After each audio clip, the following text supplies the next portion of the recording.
শেষ করে তারা। আরে বান্ধ ওকে। হ্যাঁ এই ওর পাশে খবর দাও। বিশ্বাস করে স্যার, আমি চুরি করি নাই, আমি চোর না স্যার। তুই চুরি করছিস?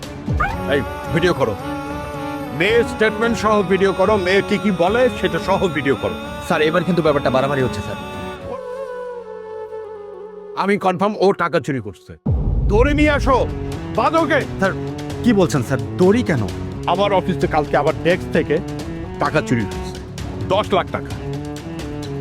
আমার কাছে সে লোন চাইছিল, কিন্তু আমি তখন টাকা দেই নাই। তখনই আমার বোঝা উচিত ছিল যে সে টাকা চুরি করবে। স্যার আমি বিশ্বাস করে স্যার, আমি টাকা চুরি করি। বান্ধ ওকে। শেষ করে তারা। আরে বান্ধ ওকে। হ্যাঁ এই ওর পাশে খবর দাও, পাশে খবর দাও। স্যার আমি চুরি করি নাই স্যার, বিশ্বাস করেন স্যার। চুপ, আমি জানি কেমনে করে টাকা আদায় করতে হয়। এই ফোন করে না বাসায়।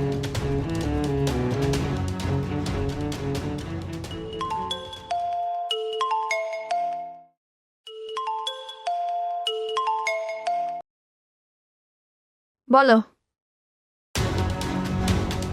কি? হ্যাঁ হ্যাঁ হ্যাঁ, আমি এখন আসতেছি, এখন আসতেছি। মামা, মামা সামনে যাবো। চলো চলো চলো চলো, তাতে চলো। স্যার একজন মুরব্বী মানুষকে এইভাবে বেঁধে রাখাটা ঠিক হচ্ছে না স্যার। এই তুমি কথা বলতেছো না? তুমি জানো কয় টাকা চুরি করছে? 10 লাখ টাকা। এই টাকা তুমি দিবা?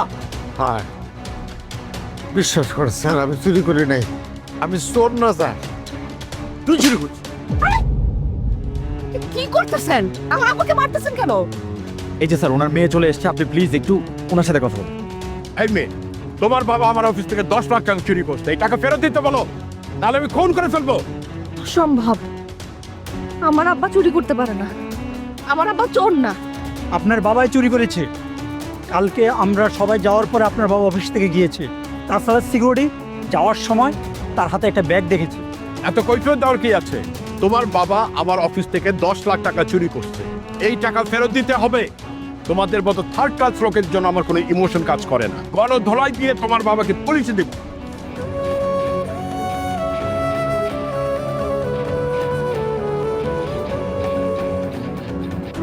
আমার আব্বা চোর না,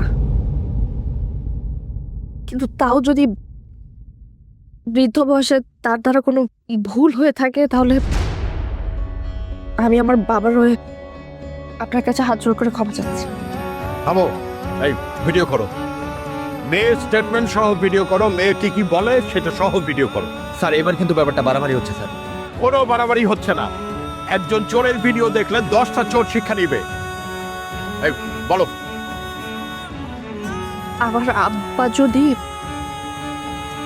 আপনার অফিস থেকে 10 লাখ টাকা চুরি করে থাকে, তাহলে আমি নিজ দায়িত্ব ওই টাকা আপনাকে ফেরত দেব। তো এখন আমার আব্বাকে ছেড়ে দেন, আমি বাসায় গিয়ে আব্বার সাথে কথা বলছি। যদি কিন্তু নাই, তোমার বাবা 10 লাখ টাকা চুরি করছে, এই চোরকে আমি বাসায় যেতে দিতে পারবো না। তোমার বাবা বাসায় গেলে পালিয়ে যাবে। বস অবশ্যই আমাদের সময় দেওয়া উচিত। প্লিজ প্লিজ আমাকে একটু সময় দিন প্লিজ। ঠিক আছে, 48 ঘন্টা সময় দিলাম, তুমি এই সময়ের মধ্যে টাকা ফেরত দিবে। আর যদি ফেরত না দাও, তাহলে তোমার বাসায় পুলিশ যাবে। পুলিশ কিন্তু তোমাকে মাটির নিচ থেকে টেনে তুলবে। পালাবো না, 48 ঘন্টার মধ্যে পাবো।